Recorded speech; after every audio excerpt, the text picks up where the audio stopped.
मैं पिछली बार मैं पिछली बार भी आई थी और माँ का आशीर्वाद मुझे हमेशा मिलता है और ये मेरा दूसरी बार है। और मैं जब भी यहाँ आती हूँ भैया का एक अटूट प्रेम है कि मुझे यहाँ दर्शन कराने जरूर लाते हैं।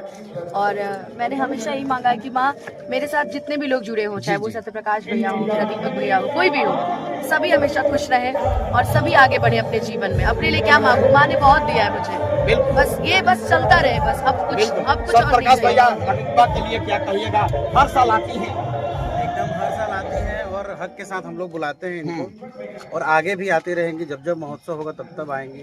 पता चला ही होगा आपको, गणेश मंदिर का निर्माण हो रहा है और बड़े स्तर पे महोत्सव होगा और बहुत ही अच्छी गायिका हैं और माँ से प्रार्थना है कि और भी बहुत अच्छा गाएं, बहुत नाम कमाएं, बहुत आगे जाएं। जी।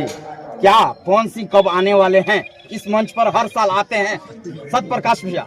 पवन सिंह जी एकदम भाई हैं, हर साल आते हैं, आते रहेंगे। इस बार किसी अपरिहार्य कारण से वो आरा ही नहीं आ पाए, लेकिन 12 या 13 तारीख को मंदिर में माथा टेकने के लिए वो आए। बिल्कुल जी। देखिए सत्य प्रकाश हैं और ये माथा टेकने के लिए आएंगे कार्यक्रम के बाद, यानी यज्ञ के बाद। क्या भैया? जी बिल्कुल 3 तारीख के बाद। बिल्कुल। चलिए आप लोग चलिए, स्वागत करने के लिए देखिए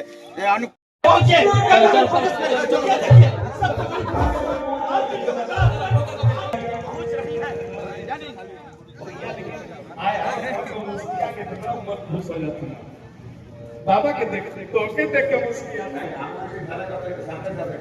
अच्छा अच्छा नजर ना लग जाए।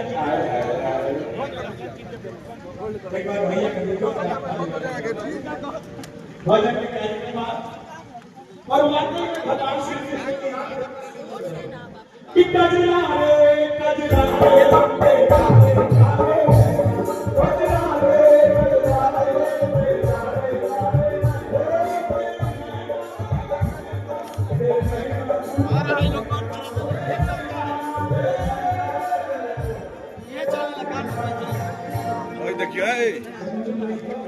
हमने का कंटेंट जाना चाहिए कैसे चले। हमने तो 24 घंटा एकदम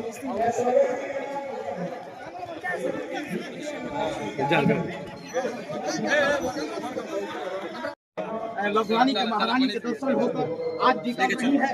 अनुपमा यादव इस वक्त हमारा